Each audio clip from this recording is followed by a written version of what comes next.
Salmo 121, irmãos.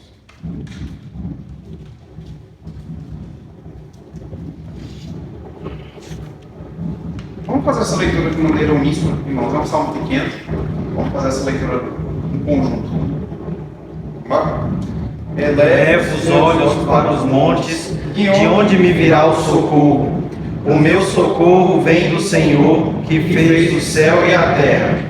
Ele não permitirá que os teus pés vacilem, não dormitará aquele que te guarda. É certo que não dormita, nem dorme o guarda de Israel. O Senhor é quem te guarda, o Senhor é a tua sombra à tua direita. De dia não te molestará o sol, nem de noite a lua. O Senhor te guardará de todo mal, guardará a tua alma. O Senhor guardará a tua saída e a tua entrada, desde agora e para sempre. Amém. Amém, irmãos. Vamos fazer uma oração breve. Senhor, nós te agradecemos por esse momento. Te agradecemos pelo estudo que será dado, Pai, pela palavra que o Senhor nos mostra nesse momento.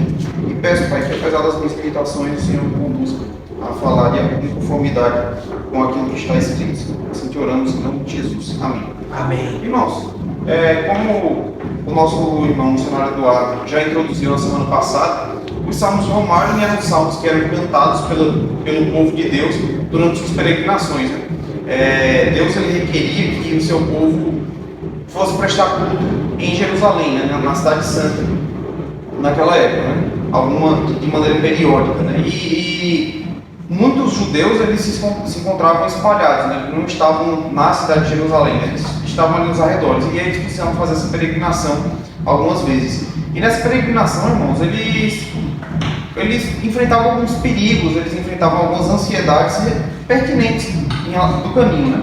E aí, por causa disso, foram escritos esses salmos que eles falam sobre algumas experiências que todo ser humano passa, na verdade, né? Na semana passada, nosso irmão Eduardo ele falou sobre o salmo que medita um pouco a respeito da mentira, da língua enganosa, da língua que fere o próximo, né? Se a gente puder pensar o que o Salmo 121, por sua vez, ele fala, a gente pode dizer que é algo semelhante ao medo. O salmista ele combate aqui o medo, ele tenta trabalhar em relação às suas inseguranças, né? Aquilo que é desconhecido, aquilo que vai para frente, né? E aí, irmãos, para começar, eu trouxe... tem que ligar, né? Para funcionar tem que ligar. Então para começar, eu trouxe o esboço do nosso estudo, em que a gente vai falar exatamente sobre isso. Como é que a gente pode lidar com o medo na perspectiva do salmista? Como é que a gente pode lidar com aquilo que é desconhecido, com aquilo que a gente não consegue prever no futuro, mas que pode vir nos assolar de alguma forma, né? E para isso eu dividi esse estudo com uma breve introdução, muito breve mesmo. Depois a gente vai falar um pouquinho sobre a confiança que nós devemos expressar em Deus, à semelhança do salmista. E depois a gente vai falar sobre como a gente pode estabelecer essa confiança, como a gente pode manter essa confiança no nosso coração, fazendo isso aqui, pregando para nós mesmos.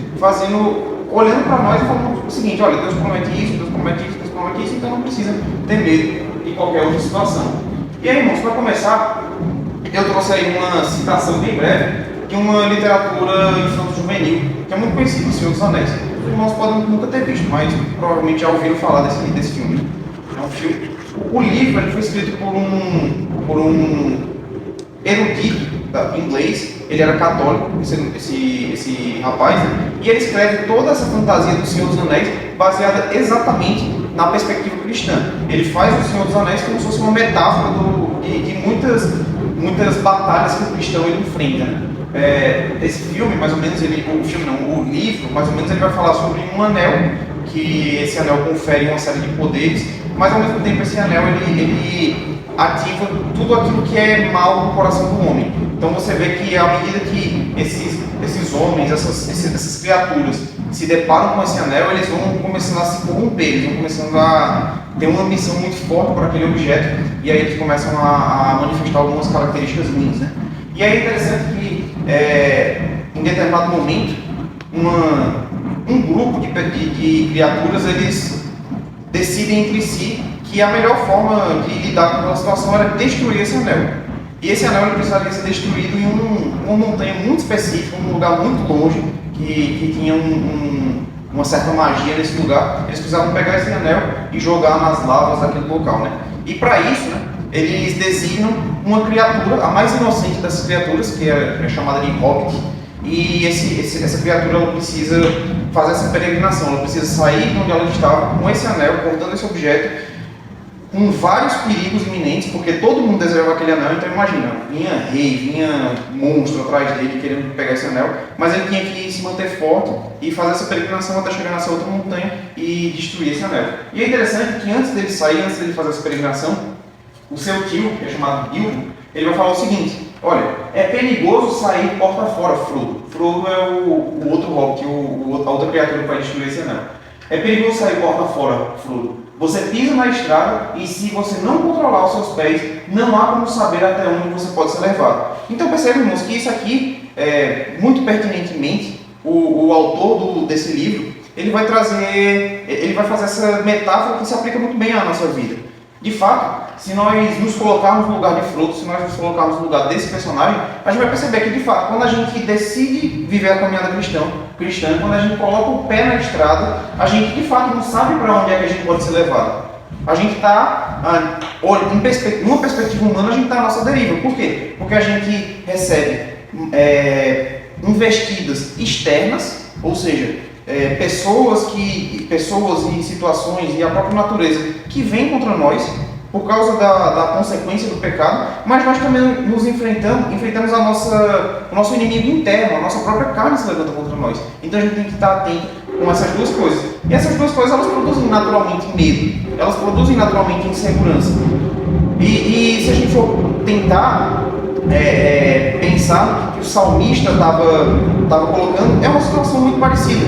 O salmista, ele tinha uma peregrinação para fazer, ele tinha um objetivo, ele tinha um alvo para chegar, mas ele não sabia quais eram os perigos que aconteceriam com ele durante essa peregrinação. E é por isso, irmãos, que quando ele está naquele caminho, quando ele vai, ele coloca os seus pés estrada fora, a primeira coisa que ele começa a pensar é o seguinte: olha, tem uma montanha aqui na minha frente, eu não sei o que é que tem depois dela, tem bosques ao meu redor, não sei o que é que vai sair desses bosques, pode ser que saia um urso, pode ser que saia um leão, pode ser que saia qualquer fera do campo, tem pessoas ao meu redor que eu não conheço, nunca viajei com elas, tem assaltantes no meio do caminho. Então ele olha para essa situação e ele começa a se deparar: olha, o que é que vai acontecer comigo nessa peregrinação? O que é que vai ser de mim? Como é que eu posso garantir a mim mesmo que eu vou chegar lá em Jerusalém seguro? E é por isso que ele vai, no versículo 1, fala o seguinte: eu elevo os meus olhos para o monte e eu pergunto, de onde é que vai vir o socorro?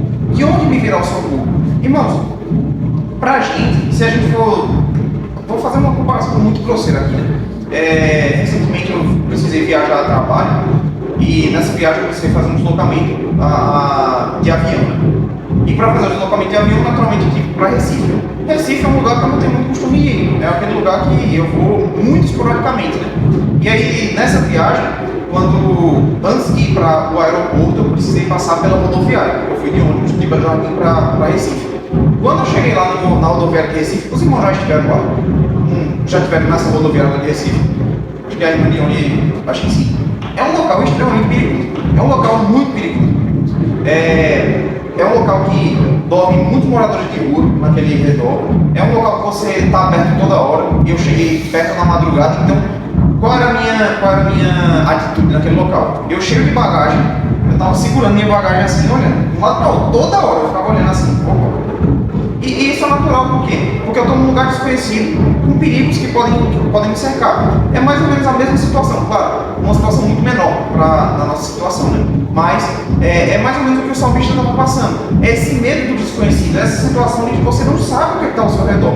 Você está viajando, você está num lugar que você nunca passou na sua vida, numa situação totalmente desfavorável, em locais que você pode ser assaltado, pode ser devorado por uma fera, você pode ser, enfim, acontecer qualquer coisa, e você não tem para quem clamar. Veja, eu estava lá em Recife sozinho. Se acontecesse alguma coisa comigo, o que eu ia fazer? Como é que eu ia avisar que eu fui assaltado? Não sei, não conheço ninguém ali. Então, é mais ou menos uma situação parecida, irmãos. E é exatamente por isso que o salmista ele fala isso. Só que, irmãos, é interessante que ele começa, o salmista ele começa fazendo essa pergunta: eu elevo os olhos para os montes, de onde me virá o socorro? E quando ele faz essa pergunta, irmãos, pode ser que ele esteja se referindo a duas coisas. Pode ser que quando ele olha para o monte, ele olhe naquele monte uma possibilidade de salvação para ele mesmo. É como se ele estivesse olhando para um monte, uma figura imponente, uma figura poderosa, e falando o seguinte: olha, eu quero que saia desse monte aquele que vem me salvar. É essa perspectiva que Calvino adota. João Calvino, quando ele está comentando esse texto, ele vai adotar essa perspectiva. O salmista, ele olha para a montanha e ele olha na montanha algo que possa protegê-lo, uma coisa grandiosa, algo que tem força para protegê-lo. Se a gente for fazer um paralelo, é como se a gente estivesse falando o seguinte: olha, eu olho para a minha conta bancária, a minha não tem muito futuro não, mas uma pessoa rica, olha para a minha conta bancária, é de lá que vai vir o meu socorro. Se acontecer qualquer coisa, eu sei que eu tenho ali minha conta para me socorrer. Ah, eu tenho um parente importante, olho para esse meu parente importante, é dele que vai vir o meu socorro. João Calvino entende que o salmista, quando ele olha para a montanha e ele pergunta de onde me virá o socorro, é como se ele estivesse esperando daquela figura imponente alguma coisa que pudesse socorrê-lo. Ah, eu estou aqui andando, mas em determinado momento vai sair algo daquela montanha que vai me socorrer. E até é possível, irmãos, que essa montanha que ele faz referência seja justamente o Monte Sião, a montanha de Jerusalém. Então o salmista, ele olha para essa montanha e fala o seguinte: olha, Deus, ele vai providenciar alguma coisa que possa me proteger daquela montanha. Por quê? Porque lá é o local de Deus, a habitação de Deus. Isso é uma possibilidade do texto. Eu, particularmente, irmãos, eu adoto outra perspectiva. Quando eu olho para esse texto, claro, eu sozinho não, mas outros comentaristas também entendem que quando o salmista ele faz essa pergunta de onde virá o socorro quando ele olha para a montanha, é justamente o oposto. Ele está olhando para a montanha e falando o seguinte: olha o tamanho dessa montanha, olha a situação com que eu estou me deparando. Imagina o que é que tem por trás dessa montanha, imagina o que tem ao redor dessa montanha. Eu estou frito aqui, eu estou acabado, eu não tenho nenhuma perspectiva de sair vencedor. Então é muito possível que o salmista estivesse olhando para essa montanha como justamente algo grandioso, algo que trouxesse algum elemento desconhecido, que trouxesse medo para ele, irmãos. Então, existem essas duas perspectivas. O modo como eu vou abordar o texto vai muito por essa segunda perspectiva. Ele olha para a montanha com medo dela, com medo do desconhecido, com medo daquilo que é imponente. Então ele olha e faz essa pergunta. Mas, irmãos, é interessante que do versículo 1, ele já pula imediatamente para o versículo 2. Ele olha para a montanha e fica com medo, mas o que é que ele faz? Ele fala: olha, o meu socorro, ele vem do Senhor. O meu socorro vem do Senhor que fez o céu e a terra, irmãos. É interessante que você vai ver que o salmista, ele traz uma caracterização de Deus que é muito importante para a gente entender essa confiança. Veja, o meu socorro vem do Senhor. Por quê? Porque ele fez o céu e a terra. Veja, a montanha é perigosa, de fato. A montanha é grande, é gigante, é imponente, de fato. Eu sozinho contra ela não tenho chance. Imagina o que é que vai sair de trás dessa montanha. Imagina você ver um ursuzão daquele bem grandão assim comigo. Eu não tenho chance nenhuma. Mas acima da montanha tem o nosso Deus. E mais do que isso, foi o próprio Deus que criou essa montanha. Se a montanha é grande, muito maior, meu Deus. Até essa frase de caminhoneiro, né? Frase de para-choque de caminhão, né? Não diga que o seu problema é grande, diga que o seu Deus é maior, alguma coisa assim. Bom, enfim. Mas a verdade é essa, irmãos. Ele olha para aquela montanha e ele fala o seguinte: a montanha de fato é grande, mas muito maior do que ela é o Senhor que criou. O Senhor Deus, ele criou o céu e a terra. E é desse Senhor que vem o meu socorro. Então, irmãos, aquele salmista, naturalmente, ele tinha ali elementos que pudessem protegê-lo. Ele não ia viajar sem nada, né? Ele não ia viajar sem nenhum tipo de proteção. Mas ele não confia nos seus aparatos, ele não confia nas armas que ele tinha, ele não confia nas pessoas que estavam ao redor dele. Ele confia unicamente em Deus. Deus é que ia ajudá-lo. Então, quando ele estava encarando o monte, mesmo que ele estivesse olhando para o monte como algo ao que se apegar, ou mesmo que ele estivesse olhando para o monte como algo que amedrontasse ele, nada podia trazer angústia para aquele homem. Por quê? Porque o salmista ele se lembra que maior é aquele que criou o monte. Muito maior é o Deus que cria esse monte. Então, a perspectiva do salmista diante daquele problema é: de fato, eu estou com medo. Não tem nenhum problema você ter medo. Mas diante do medo você lembra de quem? Olha, Deus é que criou o céu e a terra. Deus é que me criou. Deus é que criou toda essa situação. Irmão, se a gente for aplicar para a nossa vida, a gente tem duas coisas que a gente precisa pensar, irmãos. A gente precisa pensar primeiramente que muitas vezes a gente tem essa timidez em relação aos nossos problemas. Novamente, é frase de para-choque de caminhão? Mas não é verdade, irmãos. Geralmente as frases de para-choque de caminhão não é que elas são mentira, né? Porque elas são muito batido, né? É aquele negócio meio clichê assim, né? É por isso que são clichês. Meio que exato. Mas é porque elas demonstram verdade, irmãos. Veja, o meu problema é grande, mas o meu Deus é maior. Isso quer dizer que eu vou triunfar sobre qualquer problema. Até Eduardo ele falou aqui no começo da reunião. Eu vou triunfar sobre qualquer problema? Não é, eu não estou dizendo isso. Eu não estou dizendo que eu vou vencer absolutamente tudo. Eu não estou dizendo que se eu adoecer, eu vou vencer essa doença. Eu não estou dizendo que se eu me meter em algum problema financeiro, se eu me meter em algum problema, perigo iminente mesmo, eu vou vencer, eu vou triunfar. Não, mas essas coisas elas não podem me tirar a paz. Essas coisas elas acontecem, segundo o próprio texto de Romanos, para quê? Para nos fazer bem, para nos fazer vencer, para nos fazer crescermos em conhecimento do Senhor Jesus Cristo. Então, o problema que eu enfrento, por maior que seja ele vai me fazer amadurecer na fé cristã. E muito melhor vai ser aquilo que eu vou receber na minha perspectiva futura. Veja, o salmista, ele estava enfrentando perigos reais. Ele não estava livre dos ursos, ele não estava livre dos salteadores. Mas ele sabe que aquela jornada, aquele perigo que ele enfrentava, ele valeria a pena. Por quê? Porque depois daquilo ele chegaria prestando culto ao seu Deus. Ele estaria na presença de Deus.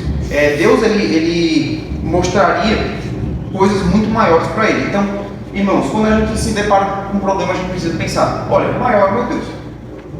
Eu não sei se Deus ele vai me fazer vencer esse problema como eu quero. Mas eu sei que Deus vai me conduzir nesse problema para que eu seja amadurecido, para que eu receba experiência, para que eu receba esperança, fé, comprometimento com a imagem do Senhor. Então, irmãos, o salmista olha para a montanha e fala, tudo bem, é grande, mas o meu Deus é maior. Vou seguir em frente, pode ser que aconteça qualquer outro problema, mas eu sei que Deus está comigo, seja na tribulação, seja na bonança. Mas, quando ele pensa sobre isso, o que é que acontece? O ser humano, naturalmente avesso a Deus, naturalmente inclinado aos sentimentos negativos, ele vai pensar o seguinte, tá bom, você é o bichão, você é o cara crente, mas como é que Deus vai te proteger nesse processo?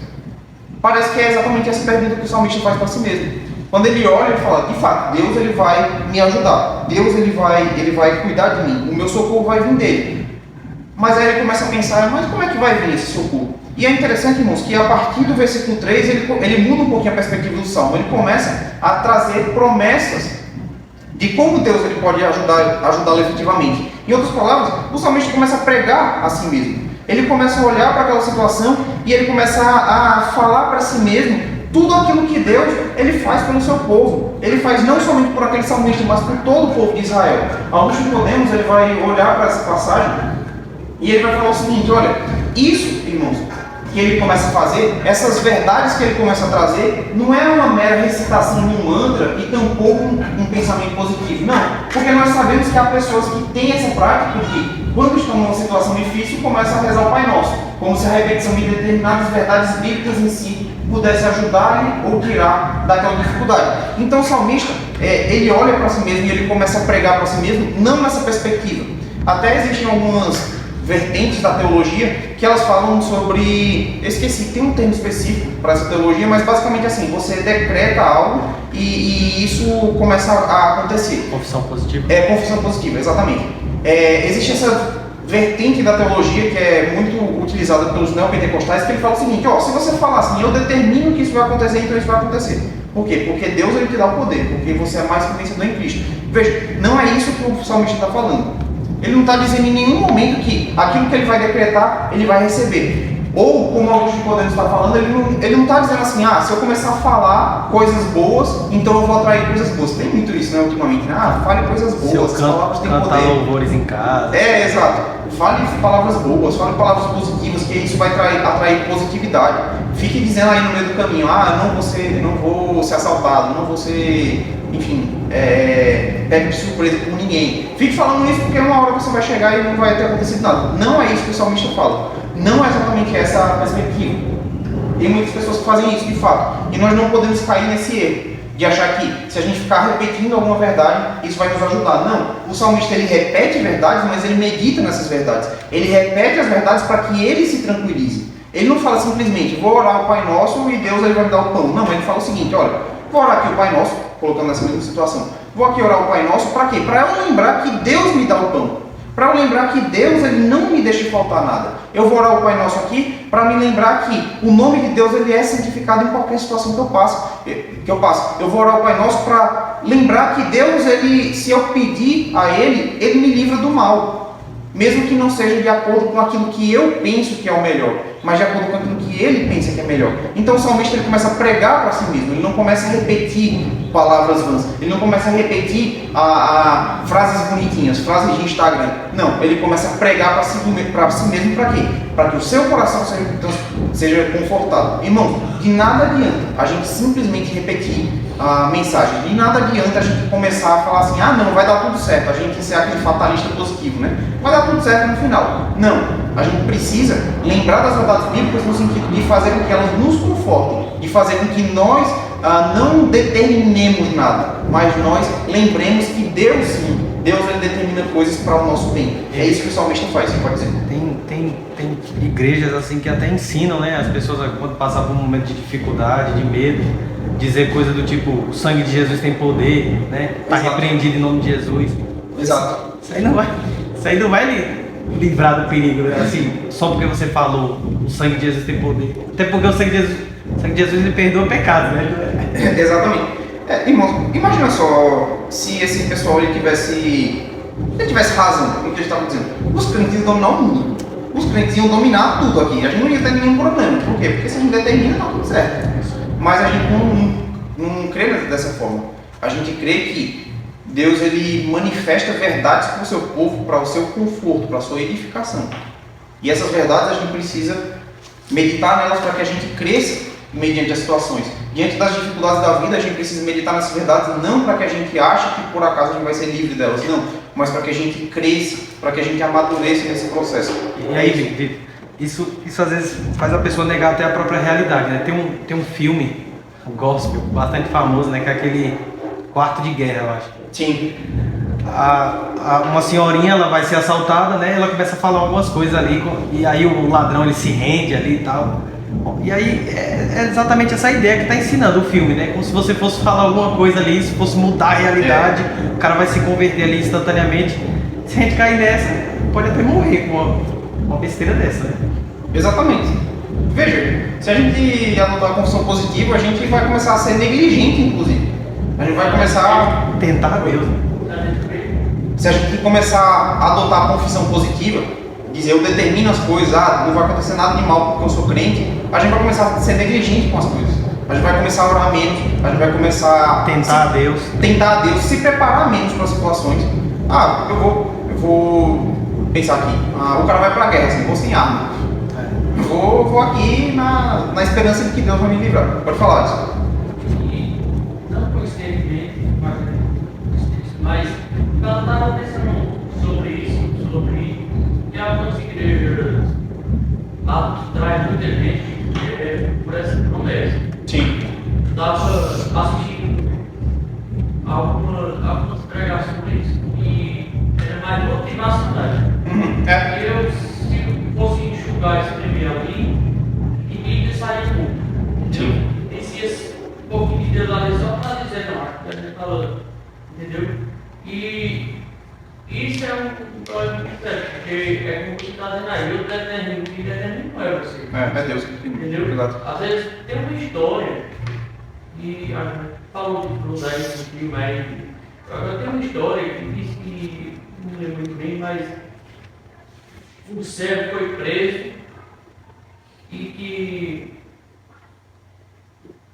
o senhor dele foi capturado por uma onça, sei lá, e com medo dele, eu não sei, não lembro muito bem, mas aquela história, eu sei que no final perguntaram a ele: por que é que você não tem Deus? Por que você foi preso? E ele disse: não, porque se eu tivesse que caçar no lugar do meu senhor que me prendeu, ele dava mais volta a pergunta nele, se o Deus permitiu a minha prisão. Sim. É como você falando aí, eu só lembro na história de Davi. Davi teve sucesso em Deus, perdendo Golias. Sim. Golias ele livrou daquele momento. Mas nem tudo, se Deus livrasse tudo de Davi, ele estava aqui com o verdadeiro. Davi não pode livrar. De fato.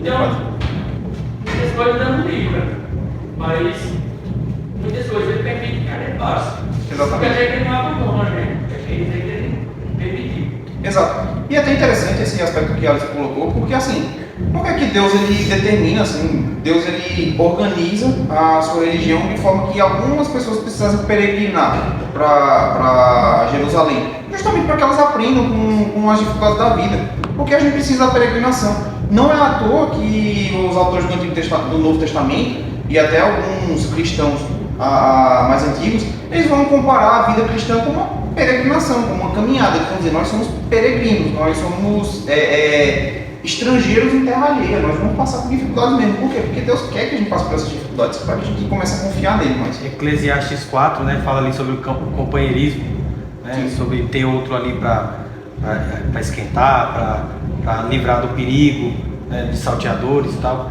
justamente por causa dessas questões, né, das dificuldades que os peregrinos enfrentam. Exato, exato. Bom, e aí o salmista, diante dessa verdade de que Deus vai protegê-lo, então ele começa a pregar para si mesmo, como eu falei, e ele lembra de 4 verdades. E a gente vai passar muito rapidamente por essas verdades, até por causa do tempo. Mas vamos lá, a primeira delas, irmãos, é que Deus vai guardar o salmista em qualquer lugar que ele esteja. Versículos 3 e 4. Ele não permitirá que os teus pés vacilem, não dormitará aquele que te guarda. É certo que não dormita, nem dorme o guarda de Israel. Irmãos, essa verdade aqui, ela é interessante. Pra gente, ela tem um sentido muito figurado, né? É um sentido muito metafórico, né? Deus, ele, pra gente, ele não vai literalmente permitir que os nossos pés vacilem, né? Ele não vai permitir que nós escorreguemos, né? Porque a gente não tem situações para isso, né? Mas para o salmista, isso aqui ele tinha, de fato, um sentido figurado, um sentido muito maior, mas ele também tem um sentido aplicável àquela situação, né? O salmista ele fala o seguinte, olha, imagina só, você está andando num local cheio de montanhas, cheio de subidas e descidas íngremes. Imagina só se você escorrega, né? Imagina só se a sandália ela dá uma... Cheio de pedras. Exato. Você vai cair, vai se machucar na pedra e vai, enfim, vai trazer um problema um pouquinho maior. Então essa verdade aqui que o salmista me lembra, claro, ela tem um sentido muito maior. Ela não está estrito para aquela situação que ele vive. Mas também faz parte daquela situação que ele vive. Ele fala o seguinte, olha, eu confio tanto no meu Deus, eu tenho tanta certeza de que meu Deus está cuidando de mim, que ele não vai permitir que eu fique escorregando aqui nesse caminho. Ele não vai permitir que eu leve aquela famosa topada, né? E aí eu caia de cara numa pedra. Não. Por quê? Porque Deus está cuidando de mim. Ele está olhando cada momento da minha vida. Irmãos, o que eu acho mais interessante desse versículo, irmãos, é que é o seguinte. Percebam como o salmista, ele, eu vou dizer assim, reduz num sentido positivo, certo? Mas ele pega assim a atenção de Deus e ele reduz essa atenção de Deus aos mínimos detalhes. Deus está olhando para o lugar onde você pisa. Deus está olhando se você vai pisar numa pedra ou se você vai pisar num pedaço de terra firme ali. Deus ele olha para as menores coisas, irmãos. Tem muita gente que diz assim, Deus não está preocupado em você, se você vai passar numa prova ou não vai. Deus não está preocupado em, enfim, se fulaninho vai pedir desculpa para você ou não vai. Deus ele tem coisas muito mais importantes para pedir. O cachorro ele está ouvindo a pregação. Deus ele tem coisas muito mais importantes para se deparar. Quem nunca ouviu assim, Deus ele está preocupado com isso? Deus ele está preocupado com a fome na África, né? Deus ele está preocupado com coisas maiores. Não, o salmista vai dizer que Deus está preocupado com coisas menores. Deus está preocupado onde a gente pisa. Se a gente vai pisar num lugar que é escorregadio ou se é um lugar que é mais firme. E mais do que isso, irmãos, mais do que isso, ele vai trazer ainda uma verdade que melhora ainda essa promessa. Ele não vai permitir que os seus pés vacilem, por quê? Porque ele não dormita aquele que te guarda. É certo que não dormita nem dorme o guarda de Israel, irmãos. O salmista aqui, irmãos, ele vai dizer o seguinte, olha, Deus não é como esses vigias assim que a gente vê na rua, né, que fica ali de longe, né, olhando para... Se vê alguma coisa estranha, dá uma pitinha e some, não. Deus ele não dorme. Deus ele, a qualquer momento que você precise dele, ele está olhando. Ele está olhando os mínimos detalhes da sua vida. Ele não vai permitir que nada aconteça nesse sentido. Deus ele não vai permitir que aconteça o mal pelo mal com você, né? Claro, pode acontecer de Deus permitir que o cara levasse uma queda ali e ficasse com o braço meio machucado, no sentido de fazer com que isso levasse ele a uma maturidade maior. Mas via de regra, Deus não ia permitir isso. Por quê? Porque Deus, estava interessado que aquele povo chegasse no destino final, chegasse no lugar de adoração. Você acha que se Deus ele falou, olha, sai da tua terra, vai ali para Jerusalém, passe, sei lá, 30 dias andando e venha me adorar. Aí no meio ele fala, eita, ó, o cara escorregou, não deu certo, ó, não chegou.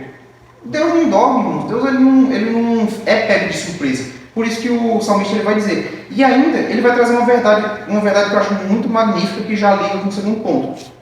Quem é que não dormita e nem dorme? O guarda de Israel, irmãos. Deus ele é o guarda de Israel. E irmãos, isso eu acho fabuloso, por quê? Porque quando o salmista ele fala que Deus é o guarda de Israel, ele fala que Deus ele olha para todo o povo, em toda a sua plenitude. Ele olha para mim, mas ele olha para Kelly. Ele olha para mim, mas olha para a irmã Zezé. Ele olha para mim, mas ele olha para Eduardo. Ele olha para toda a nação de Israel como um todo. Toda a nação de Israel. Isso quer dizer que Deus ele para de cuidar de nós especificamente? Não, por quê? Porque no versículo 5 ele vai falar o seguinte: o Senhor guarda Israel como um todo, sim, mas o Senhor é quem te guarda. Ele guarda a ti especificamente. Ele guarda você individualmente. E é por isso que a segunda promessa que o salmista lembra é de que Deus vai guardar ele em todas as ocasiões. Por quê? Porque o Senhor é quem te guarda, o Senhor é a tua sombra, a tua direita. De dia não te molestará o sol, nem de noite a lua. Isso aqui, irmãos, o salmista está lembrando de outro perigo que era muito comum nas caminhadas. Novamente, a gente não tem tanta percepção porque o nosso clima naturalmente é agradável, né? Mas o clima de Israel era um clima desértico. De dia fazia 50 graus, mais de 50 graus às vezes, né? Era aquele sol que se você levasse, você podia adoecer. Não sei se os irmãos já aconteceu. Quando eu era pequeno acontecia isso algumas vezes, né? Criança quando vai para uma praia, não sai mais da areia, né? Não sai mais do sol, fica até pipocar. E era muito comum que, beleza, a gente ficava lá, eu e meu irmão ficava o dia todinho na praia. Quando era de noite, principalmente o meu irmão, que era um pouco mais mole para isso, ele estava delirando, ele estava com febre, literalmente. Por quê? Por causa da insolação. Isso era muito comum nas peregrinações de Israel. Por quê? Porque o sol era muito causticante. O sol ele machucava de fato. E era muito comum que as pessoas elas até morressem de insolação. Por outro lado, irmãos, como era um clima desértico, se de dia era muito quente, de noite era um frio extremo. De noite era um perigo muito complicado. E até há quem diga que até a luz da lua, naquele local, ele pode fazer mal também. Então, o que o salmista está dizendo é o seguinte, ó, Deus ele não vai deixar você derrapar, Deus não vai deixar você tropeçar em qualquer situação. Por quê? Porque Deus ele cuida de você em qualquer lugar, em todas as situações, em toda a estrada Deus cuida de você, mas ele também cuida em todas as situações. De nada adianta se Deus ele cuidar assim do seu pé, mas esquecer que tem um sol acima de você, um sol que machuca. E é interessante que o salmista vai dizer justamente que essa proteção de Deus em relação ao sol é porque Deus é o quê? Deus é a nossa sombra, a nossa direita. Se o sol está castigando, o que é que Deus faz? Ele nos cobre com a sua sombra. Ele está a todo momento conosco. Ele não aparta de nós. Veja, a sombra ela não vai se embora, né? Criança que gosta de tentar fazer a sombra sair, né? Começa a correr para ver se a sombra não acompanha e quando vê a sombra está do lado.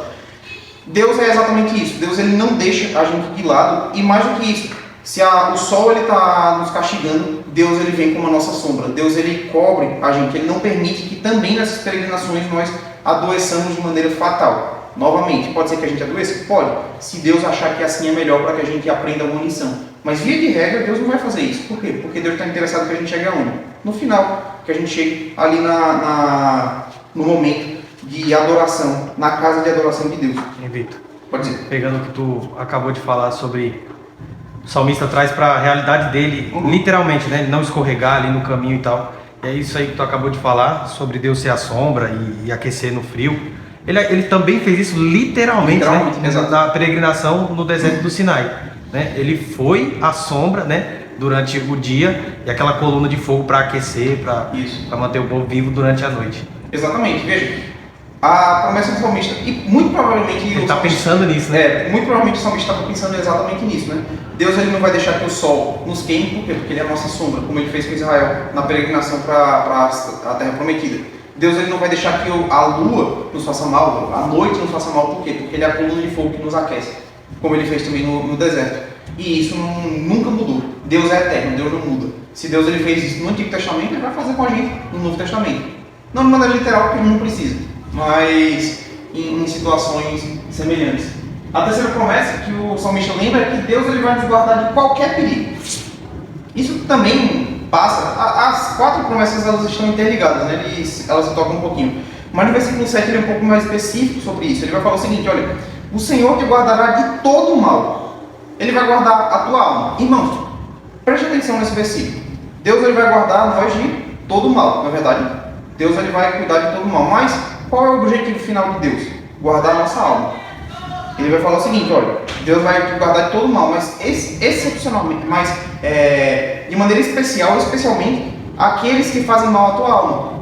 É por isso que Jesus, quando ele está ensinando os seus discípulos, ele fala o seguinte, olha, de que vale o homem ganhar o mundo inteiro, mas perder a sua alma? De que vale Deus ele cuidar de vocês em todos os aspectos externos, mas a alma de vocês se perder?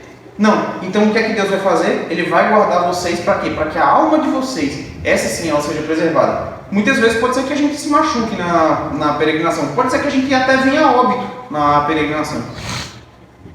A gente vê pessoas morrendo todos os dias, cristãos morrendo todo dia. Como o Alisson falou, né? Se Deus ele protegesse literalmente em todas as situações a gente do mal físico, Davi estaria com a gente até agora, né? Nem mal existiria. Nem mal existiria, mas Deus ele está interessado especialmente naquele mal que aflige a alma. Esse sim, Deus ele nunca vai deixar que a gente sofra com esse mal, né? Pode dizer, Alisson? Essa última frase aí, Deus guardará todo mal. Eu acho que é essencial para quem como tudo que a transição dessa. Ele vai fugir de uma escravidão, fugir de sofrer nas mãos de um mal que eu fez uma promessa. Moisés, quando ele tirar aquele povo do Egito, aquele povo continuou sofrendo, como você disse, machucou com o sol, mas é Deus. Além de já ter começado a lembrar da escravidão, começa daí, do primeiro mal. Deus ainda livra do mal do deserto, mandando todo mundo de fogo, mandando aquele povo ali já estava sendo livrado de todo o mal. Só que muitos daqueles ali estava assim, o coração não quer que voltasse a escravo. Ele viesse de trazer aqui para a gente morrer. Sim. Não vira ali a provisão de Deus, não vira ali, insistia em permanecer. Mas vem deles. E o Senhor já estava falando dele de todo mal ali. Exatamente. E Deus, ele, em todo momento, né, ele estava preocupado com o quê? Com a alma daquele povo. Deus, ele deu, inclusive, a lei através de Moisés na peregrinação, né? Na peregrinação, aquele povo já tinha a lei. Por quê? Porque Deus estava interessado especialmente na alma deles. E por fim, irmãos, Deus, ele vai guardar a gente em todo tempo. Em qualquer situação, Deus vai guardar a gente. Em qualquer momento. Versículo 8. O Senhor guardará a tua saída e a tua entrada, desde agora e para sempre. Deus ele vai nos guardar do momento que a gente sai da porta de casa até o momento que a gente chegue no destino final. É isso que Deus vai fazer. Por quê? Porque Deus ele não é um Deus de cuidar parcialmente, né? Deus ele vou cuidar aqui, no momento que ele está aqui na igreja, depois ele fica para lá. Não. Deus ele guarda a gente em todos os momentos, na entrada e na saída. Vou atrapalhar mais uma vez aqui. É impressionante como ele faz várias referências ao Antigo Testamento, né? Sim. Porque isso aqui está exatamente isso aqui que ele fala no último verso, está lá em Deuteronômio 28, né? É uma bênção decorrente da obediência. Sim. Então veja, o que tu falou lá, ele está pregando para ele mesmo, ele não está falando coisas positivas, ele está lembrando de promessas que Deus fez, né? Para ele se tranquilizar em cima das promessas da aliança, né? Exatamente. É muito pertinente, né, essa colocação de Eduardo, porque é exatamente isso. Todas as promessas que o salmista lembra são promessas que já estão no Antigo Testamento, de maneira direta, como são essas duas que a gente citou aqui, ou de maneira indireta. Deus ele fala de fato em determinados momentos que ele não vai permitir que os pés vacilem. Tem outros salmos, ele usa essa mesma terminologia, né? Mas ele vai lembrar que Deus ele de fato guiou o povo através de coluna de fogo e nuvem de sombra, né? Ele vai lembrar de fato da bênção que é dada lá em Deuteronômio, né? O Senhor guardará a tua entrada, guardará a tua saída. Por quê, irmãos? Porque o salmista aqui ele não está fazendo aquelas promessas vazias, né? Promessas para si mesmo, né? É muito interessante que nessas igrejas o cara diga assim, eis que te digo, né? O Senhor está falando para você agora. Coisas que nunca estão na Bíblia, né? O salmista não, o salmista está lembrando de coisas que Deus de fato falou. Verdades que Deus de fato colocou na sua palavra. E aí, irmãos, para finalizar, já vai seguir um pouquinho o tempo, duas duas frases, dois textos, né, que eu acho que servem como aplicação. A primeira delas é de Augusto Nicodemos. Ele vai falar o seguinte: olha, por que é que Deus ele promete isso? Veja, se a gente parar para pensar, Deus não tem obrigação nenhuma de nos proteger. Deus precisa de nós?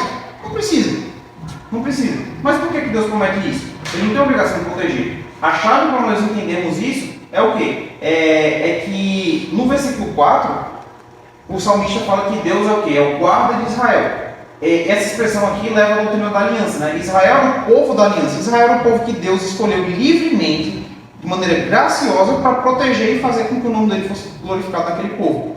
Ele protegia aquele povo por quê? Porque aquele povo estava selado com o seu nome. Aquele povo estava marcado pelas promessas de Deus. E ele faz isso de maneira bondosa, porque ele ama aquele povo de fato, né? E aí, irmãos, a teologia da aliança, vou simplificar essa frase de Augusto Nicodemos, a teologia da aliança faz o quê? Nos lembra o quê? Que nós, a igreja, nós somos o Israel de Deus. Israel físico, Israel carnal, os descendentes de Israel, muitos deles negaram a Cristo.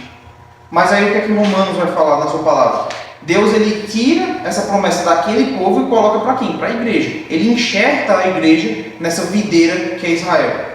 A igreja é que recebe essas promessas. Quando uma pessoa fala assim, eu não gosto de ler o Antigo Testamento, o Antigo Testamento não serve mais. Não, irmãos, o Antigo Testamento serve muito para a gente. Essas promessas são para nós. Claro, não de maneira literal, porque a gente não passa por situações semelhantes assim, mas a gente pode dizer que Deus ele nos guarda em todo o nosso caminho. A gente pode dizer que Deus nos guarda na nossa entrada e na nossa saída. A gente pode dizer que Deus ele nos guarda em quaisquer situações. Por quê? Porque essa promessa é para nós. E Deus faz isso por quê? Porque Ele nos ama. Unicamente porque Ele nos escolheu para manifestar em nós o seu nome. Mas aí tem uma outra frase que eu acho muito bonita, muito simples, muito curta, que é desse rapaz aqui, Adoniran Judson, que era um missionário cristão. Ele diz o seguinte: o Senhor não me guiou tão eternamente até aqui para me abandonar exatamente diante dos portões do céu. Deus ele não conduziu a gente até aqui e falar assim, agora te vira, agora por sua conta. Deus não vai fazer isso. É o que o Paulo vai falar lá em Filipenses, né? Ele fala o seguinte, olha, o Senhor, ele esqueci exatamente o termo. Começou a boa obra. Aquele que começou a boa obra em ti, ele não vai terminar. Não vai terminar lá antes do dia certo. Não, Deus ele está cuidando de vocês. Deus ele não vai nos abandonar diante dos portões do céu. Ele cuidou até agora. Aí quando chegar ali no finalzinho, ele falou, opa. Eu falo, brincadeira minha, não, ele não vai fazer isso. Ele vai cuidar de nós em todo o tempo. Amém, irmãos? Alguma dúvida? Algum questionamento? Então, diante do medo, irmãos, que nós preguemos para nós mesmos. A gente use a mesma atitude do salmista, né? Eu falei a minha alma, eu preguei a minha alma. A gente precisa fazer isso. Amém? Amém.